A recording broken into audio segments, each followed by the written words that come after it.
Ang lahat po ng sasabihin ko ay batay lamang sa aking napag-aralan.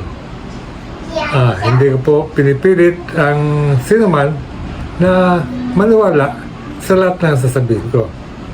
Maraming salamat po. Pag-usapan po natin ang agriculture, kung paano ito'y naging moderno. Tulad po ng paggamit ng GPS, drones, yung mga lumilipad na maliliit drones, at mga sensors, at iba pa. Yung mga farmers po ay natututo ng gumamit ng GPS, mga drone sensors, and digital platforms to optimize their planting, irrigation, pest management, and market access, leading to a more sustainable and productive farming practices.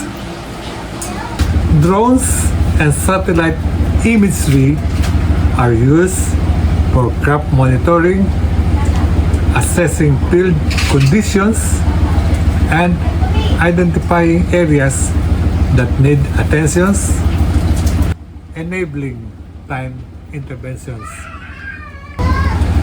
Drones and satellite imagery are used for crop monitoring, assessing field conditions, and identifying areas that need attentions, enabling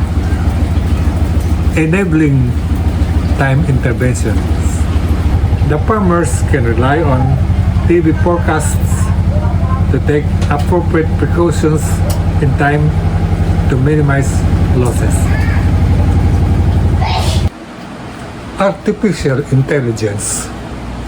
This is an advanced technology such as remote sensing, satellites to gather information about crops, soil, and weather condition. It can also monitor plant health, humidity, soil pH, and other. The series of technological innovations are designed to maximize production efficiency.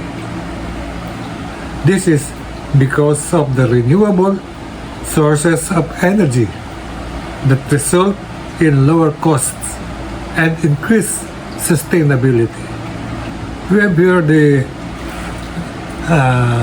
actually number 2 na to, yung livestock farming technology. Kagaya po ng RFID tags. Yan po yung radio frequency identification, RFID.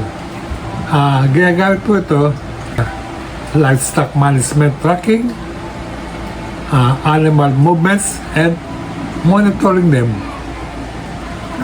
It can monitor environmental conditions such as soil moisture levels, temperature, and humidity, and pest control, health, and growth of the crops. We have here the number 3, the data analytics.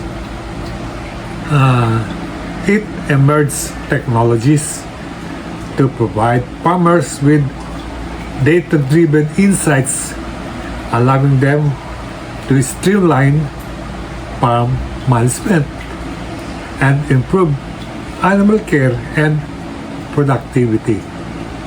Electricity is still a major issue in many poor and rural areas.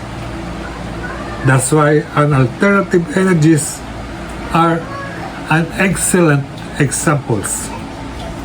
Harnessing renewable energy sources like wind and solar can be an effective and sustainable way to improve poor farmers' productivity. Yung paggamit ng advanced technologies tulad ng GPS, AI, dito sa atin, sa Philippines, ay medyo nahuli tayo sa pagka-advance ng technology.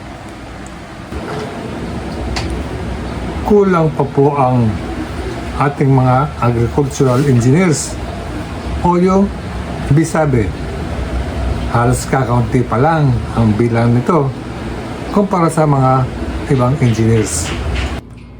These advanced devices and precision agriculture and robotic systems allow business to be more profitable, efficient, safer, and more environmental friendly.